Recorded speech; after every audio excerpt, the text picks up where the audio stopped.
Hello students, good morning. कैसे हैं आप लोग? अच्छे हैं? चलिए, इसी उम्मीद के साथ काफ़ी अच्छे होंगे। आज बेसिकली हम लोग स्टार्ट करेंगे ग्रेविटेशंस, ठीक है ना। लेक्चर अब कंटिन्यू चलेगी, ठीक है। जैसे कि अपना ग्रेविटेशन स्टार्ट करेंगे तो इसको थर्डल कंप्लीट भी करेंगे, ठीक है। तो देखिए, बेसिकली ग्रेविटेशन की चर्चा स्टार्ट करेंगे। बहुत ही शानदार वीडियो होने वाली है ये, ठीक है ना। बहुत ही तिल से तलवार तक बातें होगी यहाँ पे, आपको पता ही है क्लास में। और वीडियो को लास्ट तक देखिएगा, काफ़ी सारे कंसेप्ट क्लियर होने वाले हैं, ठीक है। और जो भी खैर ये कनेक्टिंग चैप्टर है, जैसे कि आपका वेक्टर कुछ कनेक्ट होना चाहिए, वेक्टर की नॉलेज होनी चाहिए, ठीक है। और ये चैप्टर वैसे भी इम्पॉर्टेंट है कि इलेक्ट्रोस्टेट्स आप लोग जानते हो, जो 12th का फर्स्ट चैप्टर है, उसमें भी ये काम आता है, ठीक है ना। काफ़ी सिमिलरिटी है, बस यहाँ पे मास की जहाँ पे चर्चा करते हैं वहाँ पे चार्ज की चर्चा करते हैं, मीन्स मास को रिप्लेस कर देते हैं बाई चार्ज से, ठीक है। तो ध्यान से पढ़िएगा इसको, ठीक है। बहुत सारी चीज़ें हैं इसमें, क्लियर है। तो आइए स्टार्ट करते हैं इसी पे, और मज़ा आए तो चैनल को लाइक, सब्सक्राइब और शेयर ज़रूर कीजिएगा, ज़्यादा से ज़्यादा स्टूडेंट्स को बताइएगा, ठीक है। तो चलिए, बेसिकली ग्रेविटेशंस हुआ क्या, ग्रेविटेशंस होता क्या है बेसिकली। तो देखिए, ग्रेविटेशंस का मतलब स्टार्टिंग से अगर मैं बात करूं तो अगर देखो, कहानी यही है कि ग्रेविटेशंस जो है ना, कि ग्रेविटेशनल फोर्स की जब हम लोग बात करते हैं तो होता क्या है कि दुनिया में कोई सा भी ऑब्जेक्ट, ठीक है ना, इन द यूनिवर्स, ठीक है ना, कोई भी दो ऑब्जेक्ट है जिसके पास मास है, उनके बीच में लगने वाला फोर्स जो अट्रैक्शन फोर्स होता है वो ग्रेविटेशनल फोर्स होता है। क्लियर है? कौन सा फोर्स होता है? Gravitational force. In the universe force acted between any two objects, समझ रहे हो ना, उनके बीच में फोर्स लगता है, हमारे आपके बीच में, ठीक है ना। जितने सारे प्लैनेट है सोलर सिस्टम में, मीन्स दो ऑब्जेक्ट है जिसके पास कुछ मासेस हैं, उनके बीच में ग्रेविटेशनल फोर्स लगेगा।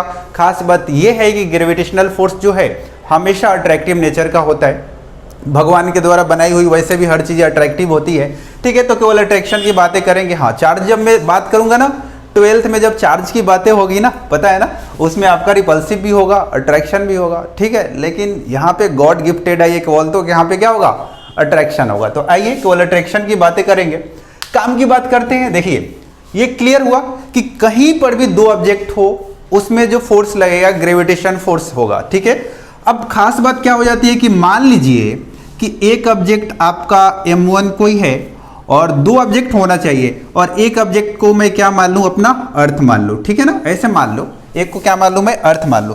तो जब अर्थ की बात करूंगा ना, तो इसको बस नाम दे दिया लोगों ने ग्रेविटी। नहीं समझ में आया ना? नहीं आया ना? कोई बात नहीं, एक बार और सुनो। मैं क्या बोल रहा हूं कि ग्रेविटेशन फोर्स होता है force between any two objects in the universe, but एक उसमें से जो दो ऑब्जेक्ट है उसमें से एक ऑब्जेक्ट अपना क्या हो? अर्थ हो, यानी कि एक ऑब्जेक्ट क्या हो? अर्थ हो, तब हम उसको क्या बोलेंगे? ग्रेविटी बोलते हैं। नाम दे दिया, means force exerted due to earth surface. क्या बोला? ग्रेविटी का मतलब क्या होता है? Force exerted due to earth surface. उसको क्या बोलते हैं अपन? क्या बोलते हैं? ग्रेविटी बोलते हैं, ठीक है ना। लिखना चाहो तो लिख सकते हैं आप लोग। ग्रेविटी जो हम सुनते आ रहे हैं, ठीक है ना, ग्रेविटी का मतलब सिंपल से ये होता है कि force exerted due to earth surface, ठीक है ना। अर्थ सरफेस जो होता है ना, जो फोर्स एक्सर्ट करती है, उसको बोलते हैं ग्रेविटी, ठीक है। बाकी देखो, है ग्रेविटेशनल फोर्स, नाम दे दिया लोगों ने कि अगर एक ऑब्जेक्ट आपका क्या हो रहा है? अर्थ हो रहा है, तो उसको नाम दे दो ग्रेविटी। लोगों ने दे दिया, हमने भी बोल दिया, है ना। तो चलो, ये तो कॉमन सी बातें हैं, ये मतलब कि जानने वाली बातें हैं, कहीं पूछे आपसे नहीं जाएगी, ठीक है ना। पूछी क्या जाती है इसमें से? पहला जो नियम होता है लॉ जो जिसको बोलते हैं अपन, ठीक है ना, जिसको बताया था आपका कौन? न्यूटन साहब ने, ठीक है ना। न्यूटन साहब ने हर जगह हाथ पैर मार रखे थे, सभी को पता है, ठीक है ना। तो यहाँ पर भी ग्रेविटेशन में भी बहुत सारी कहानी उन्होंने स्टार्ट की। उन्होंने सिंपल सा यही बोला कि आपको पता होगा, एप्पल के पेड़ के नीचे बैठे हुए थे, याद है कहानी सबकी? 9th स्टैंडर्ड में आपने देखा होगा, ठीक है। तो उसकी कहानी पे नहीं जाएंगे, ठीक है ना। तो अपन फर्स्ट हेडिंग अपना वही होगा, ठीक है, न्यूटन्स यूनिवर्सल लॉ, ठीक है। आइए देखते हैं क्या बोला इन्होंने। न्यूटन्स यूनिवर्सल लॉ, क्लियर है? देखिए, पहला जो लॉ है न्यूटन्स यूनिवर्सल लॉ, क्लियर है? हाँ, यहाँ से चीज़ें इंपॉर्टेंट होती है बेसिकली, जो भी इम्पोर्टेंट है। तो इम्पॉर्टेंट जो चीज़ें हैं जो आने वाली है, जिस पे क्वेश्चंस बनने वाले हैं, यहाँ से चीज़ें स्टार्ट हो जाती है। यहाँ से आपको कंसंट्रेशन बनानी पड़ेगी। क्लियर है बात? तो आइए साहब, क्या होगा, क्या बोला इन्होंने बोला force of attraction between, always attraction होगा। ये तो बात पता है ना कि ग्रेविटेशनल फोर्स ऑलवेज क्या होता है, अट्रैक्टिव नेचर का होता है। तो मैं क्या बोल सकता हूं, इन्होंने क्या बोला कि force of attraction between any two bodies is, क्या बोला इन्होंने, directly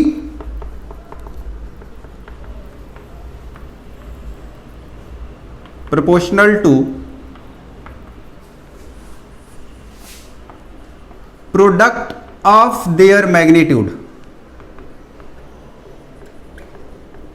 product of their magnitude. Clear है बात? बहुत ही सिंपल सा, ठीक है ना। इन्होंने बेसिकली क्या बोला कि देखो, दुनिया में बाकी लोगों ने क्या बोला कि यूनिवर्स में कोई भी दो ऑब्जेक्ट है, ठीक है ना, दो बॉडी है, उनके बीच में फोर्स लगेगा, वो फोर्स क्या होगा बेसिकली, तो अपना ग्रेविटेशनल फोर्स होगा। इन्होंने क्या बोला, कितना फोर्स लगेगा, उसका मैग्नीट्यूड क्या होगा, बेसिकली इन्होंने कैलकुलेट किया। तो इन्होंने मैग्नीट्यूड कैसे कैलकुलेट किया, बोला कि जो force of attraction between two body लग रहे हैं या टू ऑब्जेक्ट लग रहे हैं, वो डायरेक्टली प्रोपोर्शनल। नहीं समझ में आ रहा है ना? जैसे मैं बोलूँ कि देखिए, मैं दो बॉडी को बना रहा हूँ, यहाँ पे ध्यान से देखिएगा, ये आपका एक बॉडी है M1 और दूसरा है M2, ठीक है। दोनों के बीच का सेपरेशन मान लिया R है, दोनों के बीच का सेपरेशन क्या है, R है। तो ऑब्वियसली इन पे अट्रैक्शन फोर्स लगेगा, ठीक है ना। तो इस फोर्स की वैल्यू क्या होगी, तो इन्होंने इसी को कैलकुलेशन किया और बोला कि जो फोर्स लग रहे हैं इन दोनों के बीच में बेसिकली, वो लग रहे हैं directly proportional to product of their magnitude, ठीक है ना। ये जो दो मास ऑब्जेक्ट है ना, इस मास ऑब्जेक्ट का क्या होता है, मैग्नीट्यूड, ठीक है। तो बोल सकते हो directly proportional to product of their masses, ठीक है ना। प्रोडक्ट ऑफ देयर मासेस बोल लो, अच्छा रहेगा, ठीक है ना। Product of their masses, clear है बात। इसको अपन और क्या ऐसे लिख सकते हैं कि F जो होता है directly proportional to M1 M2, clear है बात। इसको मान लिया हमने इक्वेशन नंबर फर्स्ट, क्या माना, इक्वेशन नंबर फर्स्ट।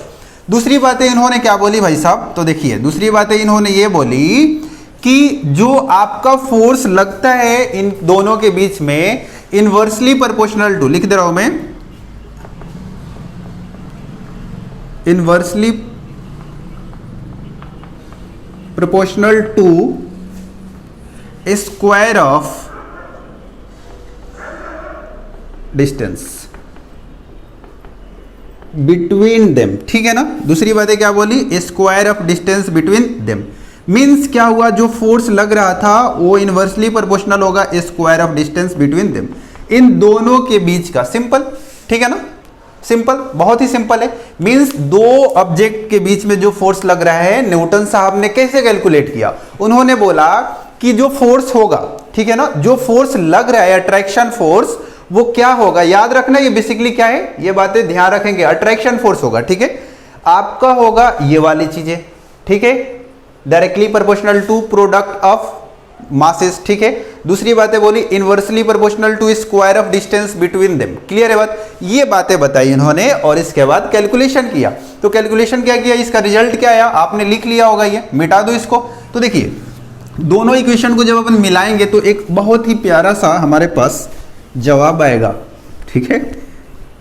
किसका जवाब आएगा बताओ, जिसका आने वाला होगा उसी का आएगा सर, है ना। आओ तो देखो क्या होगा कि जब हमने मिलाया, अपने के पास दो इक्वेशन था, M1 M2 फर्स्ट और सेकंड था 1/r², this is your equation number second, okay. From equation 1 and 2 क्या मिलेगा बताओ, F directly proportional to M1 M2/r², ठीक है। सिंपली अपन ने क्या किया, इसको सिंप्लीफाई किया, दोनों इक्वेशन को कंबाइन किया तो क्या आ जाएगा, देखो M1 M2/r², यही आ जाएगा, ठीक है। उसके बाद हटा दें प्रोपोर्शनल को तो क्या मिलेगा, अपन को कुछ कांस्टेंट ऐड करनी पड़ती है और वो क्या होता है भाई साहब, कैपिटल G। ध्यान से देखना, इसको स्मॉल जी अपन कंसीडर नहीं कर सकते, ठीक है ना। ये न्यूटन साहब का नियम, लॉ, ठीक है ना। न्यूटन साहब का क्या है, ये लॉ है, ठीक है ना। तो देखिए ये खास बात यह है कि ये जो आपका ये कैपिटल जी ही होता है, ठीक है, इसको बोलते हैं ग्रेविटेशनल यूनिवर्सल कांस्टेंट। क्या बोलते हैं इसको, यूनिवर्सल कांस्टेंट, यूनिवर्सल कांस्टेंट बोल लो, ठीक है, या ग्रेविटेशनल यूनिवर्सल बोल लो, ग्रेविटेशनल यूनिवर्सल कांस्टेंट, ठीक है ना। क्लियर है बात। अब देखो ये जो टर्म है ना बहुत ही इंपॉर्टेंट है, इसको आप स्मॉल जी नहीं लिख सकते, ऐसा ये वाला नहीं लिख सकते, ठीक है ना। अगर आप स्मॉल जी लिखोगे तो वो दूसरी कहानी बन जाएगी, वो हो जाता है एक्सेलरेशन ड्यू टू ग्रेविटी, जिसकी चर्चा होगी आने वाले समय में, ठीक है ना। समय के साथ चलें, सब कुछ मिलेगा। क्लियर है बात। तो देखिए ये होता है एक्सेलरेशन ग्रेविटेशनल यूनिवर्सल कांस्टेंट। अब नीट ने क्या किया था, ध्यान से देखो, नीट ने इसको पूछा था कि इसका डायमेंशंस क्या होगा भाई साहब। ध्यान देना, नीट जो आपका होते हैं एग्जाम्स, ठीक है, मेडिकल वाले, इसका आपका डायमेंशन निकालने के लिए बोला था। मैं कुछ भी अपने लेक्चर में बताता हूं कि कोई भी फिजिकल क्वांटिटी हो, अगर मैं ना भी बोलूं तो भी आप उसका डायमेंशंस और ऐसा यूनिट निकाल लें। क्लियर है बात। तो देखिए आइए करते हैं, ये बहुत ही इंपॉर्टेंट है, बहुत जगह पूछे जाते हैं इस कैपिटल जी के बारे में, ठीक है। तो यहां से एक और ही आपको इंपॉर्टेंट चीजें बताऊंगा मैं, इंपॉर्टेंट नहीं बस जादुई चीजें बताऊंगा, ठीक है। कि सर अभी आपने बोला, कुछ समय बोला, आप लोगों ने अगर गौर किया होगा मेरी बातों पे, तो मैंने ये बातें बोली थी कि दुनिया में कोई भी चीजें एक दूसरे पे फोर्स करती है, अट्रैक्शन फोर्स लगाती है, जिसको ग्रेविटेशन अपन ने नाम दे दिया, ठीक है ना।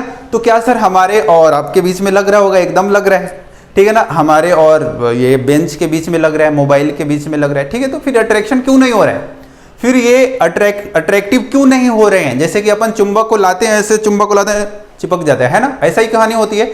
जब भी दो चुंबक को लाते हैं चिपक जाती है। यहां पे क्यों नहीं हम अट्रैक्ट हो रहे हैं एक दूसरे से, कारण है कि ये अट्रैक्शन फोर्स जो है, जो न्यूटन्स ने बताया था, ये मास पे डिपेंड करता है, ठीक है ना। मास की वैल्यू ज्यादा होगी, फोर्स ज्यादा होगी। अब मैं और इस बेंच में क्यों अट्रैक्शन फोर्स नहीं लग रहा है, हम लोग घूम रहे हैं, मान लो कि दो जन घूम रहे हैं और दोनों के बीच चिपक गए, ऐसा क्यों नहीं हो रहा है। इसका भी कारण है कि हमारा जो मास है ना रिस्पेक्टिवली बहुत ही कम है, इसलिए अट्रैक्शन फोर्स क्या होता है, उतना स्ट्रांग नहीं है कि चिपका दे। देखो अभी पता चल जाएगा, जैसे कि हमने फॉर्मूला ये ड्राइव किया था ना, F = G m1 m2 by r², ठीक है, जैसे कि ये वाला हमने प्रूफ किया था। तो ये G की वैल्यू क्या हो जाएगी, अगर मैं SI यूनिट ऑफ G बात करूं, देखो बहुत ही इंपॉर्टेंट है इसका SI यूनिट और डायमेंशन, ध्यान से देखना। कैपिटल G का SI यूनिट की बात करूं मैं तो क्या हो जाएगा साहब, तो देखिए यहां से ये हो जाएगा, फोर्स का क्या होता है, न्यूटन, ठीक है। चलो ऐसे नहीं समझ में आएगा सर, ऐसे कर दो, F r² m1 m2, यही हो जाएगा, ठीक है। G की इक्वल टू यही होगा। तो चलिए भाई साहब SI यूनिट की अगर मैं बात करूं, SI यूनिट तो क्या हो जाएगा, फोर्स का न्यूटन, ठीक है, r² यानी कि m², ठीक है, मास का kg इंटू kg, क्या हो जाएगा, kg इंटू kg, समझ आया। ये हो जाएगा SI unit, means newton metre square पर kg स्क्वायर, इसका क्या हो जाएगा, SI यूनिट। ये ध्यान से देखेंगे। अब जब SI यूनिट ये मिल गया तो अब डायमेंशन भी निकाल पाएंगे, तब तो डायमेंशन भी निकाल पाएंगे, बताइए नहीं निकलेगा।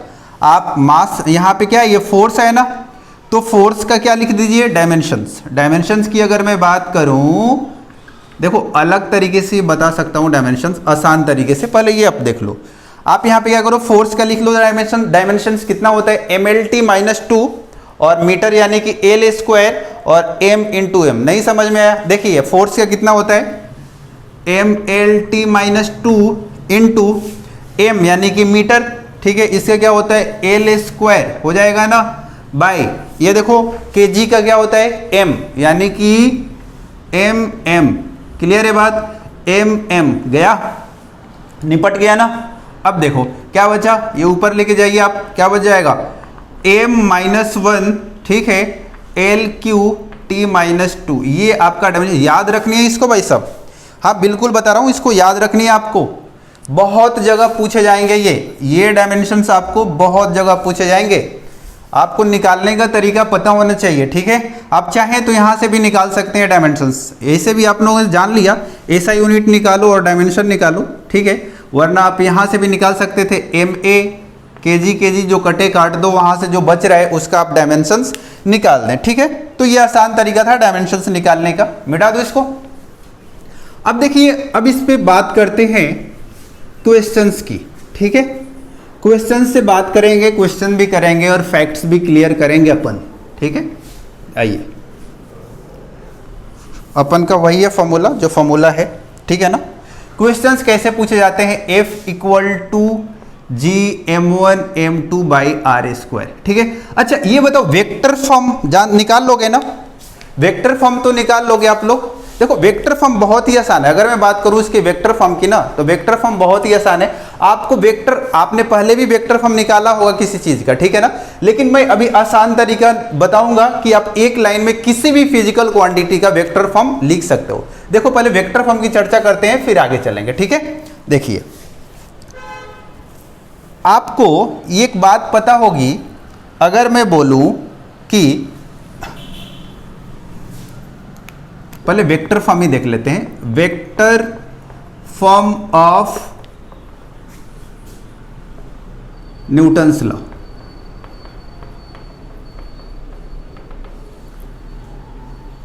देखिए क्या होता है वेक्टर फॉर्म्स। देखिए आपको अलग अलग तरीके पता है, आप लोगों ने बहुत सारे तरीके किए होंगे वेक्टर फॉर्म निकालने का। यहाँ पे मैं बहुत ही सिंपलेस्ट फॉर्म बताऊंगा, ठीक है ना, वेक्टर निकालने के लिए।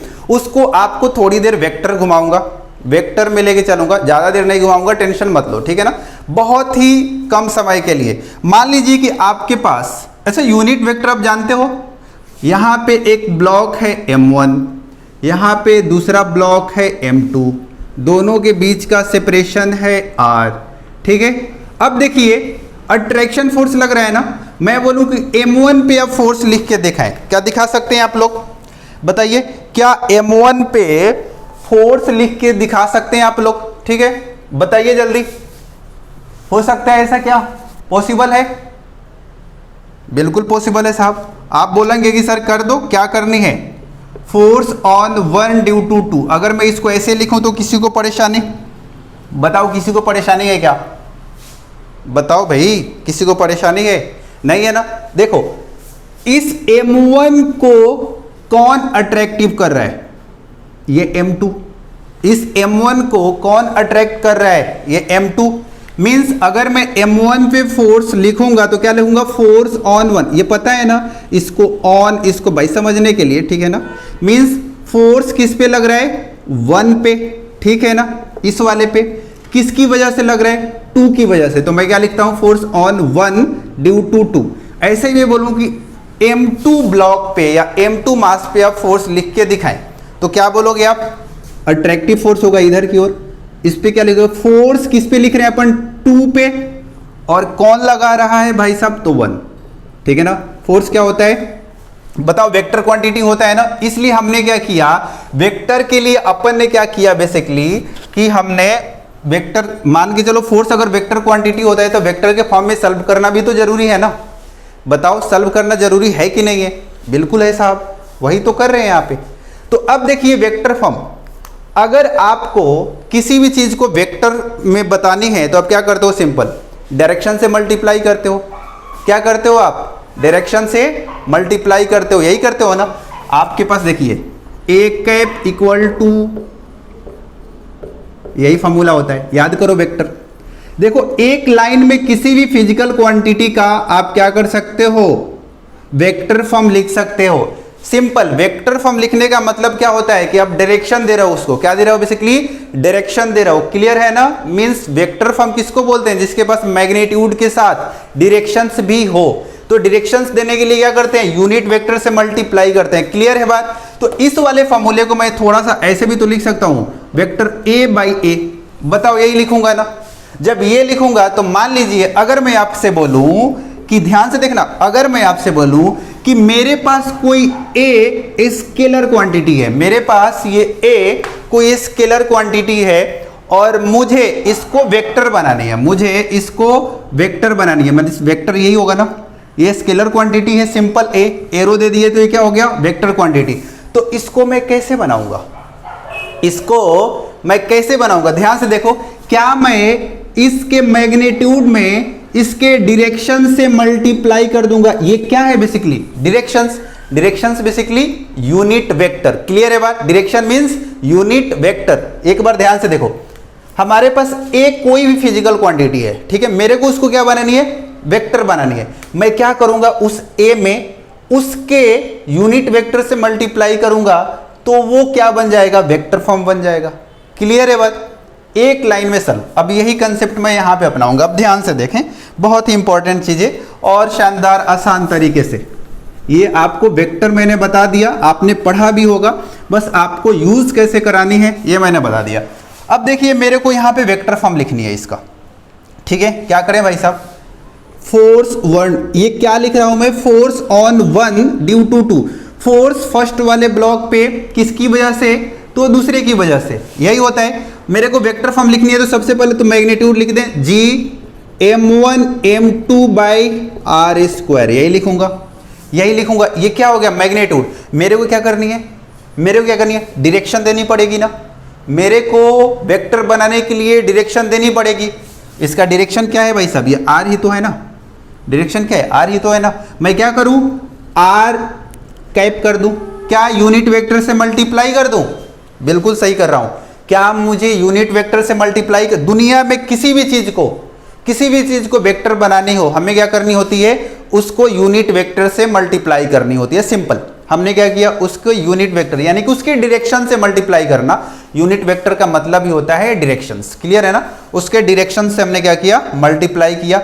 अब ये क्या बन गया भाई साहब, अब ये बन गया आपका वेक्टर क्वांटिटी, समझ में आया। अब क्या बन गया, ये वेक्टर क्वांटिटी। अब देखो क्या होता है, अब कितने स्टूडेंट के मन में होंगे कि सर यहाँ पे 1 2 तो कुछ लिखो, नहीं लिखूंगा मैं सच में बता रहा हूं, मैं तंग आ गया हूं बुक को देखते देखते, ठीक है ना, मैं ना लिखूंगा, ठीक है। क्योंकि कुछ बुक वाले क्या करते हैं ना कि यहाँ पे आपको, यहाँ पे देखो कुछ यहाँ पे 1 2 दे देंगे, ठीक है ना, 1 2 दे देंगे। कुछ बुक वाले यहाँ पे क्या कर देंगे, 2 1 दे देंगे, ठीक है ना। अपन स्टैंडर्ड देख रहे हैं, अपन तो सिंपल क्या करेंगे, देखो ये तो डिस्टेंस, ये आर चेंज होने वाला नहीं है, मैं तो सिंपल ये आर दे दूंगा, क्लियर है बात। आप कैसे भी कर सकते हो, अगर आपके मन में है कि यहाँ पे 1 2 या 2 1 दूं, आपको जो मन रख लो, यहाँ पे दोनों सही है, ठीक है ना, आप दोनों देख लो, ठीक है। क्योंकि आप एनसीईआरटी के बुक में देखोगे, बीएम शर्मा के बुक में देखोगे, एचसी वर्मा, डीसी पांडे के बुक में देखोगे, मीन्स आपको वेरिएशन दिख जाएंगे। फिजिक्स गैलेक्सी आशीष अरोरा का देखोगे, मीन्स मतलब कि हर प्रकाशन जो होता है, पब्लिकेशन जो होते हैं ना फिजिक्स वाले, अलग अलग कर रखे हैं, ठीक है ना। तो आप जो बनाओगे सब डायरेक्शन सही है। अब देखो मैं ये स्टैंडर्ड क्यों लिखा कि ये कभी चेंज नहीं होगा, ये तो रहेगा भाई रहेगा, ठीक है ना। तो अब देखो यूनिट वेक्टर क्या होता है, A cap equal to vector A by mod vector A, यही होता है। मैं क्या यहाँ पे पुटअप कर दूं पुटअप, तो देखो यहाँ पे क्या हो जाएगा, F12 equal to G m1 m2 by R square into vector r by R, यही होता है ना। देखो वहां पे नजर आया वेक्टर, तो मैं क्या कर दूं, इसको यहाँ पे आर क्यूब कर दूं ना, ये आपका हो गया परफेक्ट, ठीक है ना। डायरेक्शंस, ये होता है vector form of Newton's law. अगर आपसे F21 पूछा जाए, फोर्स ऑन 2 ड्यू टू 1, इसका मतलब होता है फोर्स ऑन 2, किस पे फोर्स निकाल रहे हैं भाई साहब, 2 पे निकाल रहे हैं, किसकी वजह से, तो 1 की वजह से निकाल रहे हैं, ठीक है ना। तो क्या हो जाएगा, आप इसके यूनिट वेक्टर से मल्टीप्लाई कर दो, G m1 m2 by R square into unit vector यही है ना, उससे आप क्या कर दो, उसका सिंपल मल्टीप्लाई कर दो, क्लियर है बात, मल्टीप्लाई कर दो। उसके बाद ये भी आपका आंसर हो गया। और इसको सिंप्लीफाई अगर आप करना चाहते हैं तो क्या कर सकते हैं, F21 जो होगा आपका G m1 m2 by R square into R cap है, आर कैप इक्वल टू क्या होता है, vector R by mod vector R, ठीक है। अगेन आप क्या कर दो, इसको यहाँ पे क्यूब बना दो, समझ आया। ये आपका होता है वेक्टर फॉर्म। ये क्यों जरूरी था, ये इसलिए जरूरी था कि भाई साहब होता है फोर्स क्या, वेक्टर क्वांटिटी होता है।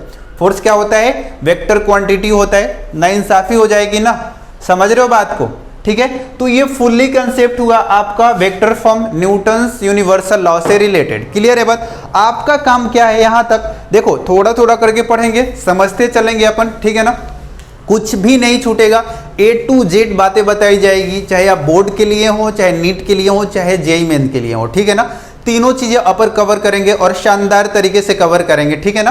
तो आज के लिए यहीं पे रखते हैं, बस आप थ्योरेटिकल चीजें एक बार ढंग से देख लो, ठीक है ना। उसके बाद नेक्स्ट लेक्चर जब भी अपन मिलेंगे इस पे कुछ क्वेश्चंस करेंगे, ठीक है ना। आज के लिए इतना ही, थैंक यू, और आप शेयर जरूर करें, ठीक है। चलिए।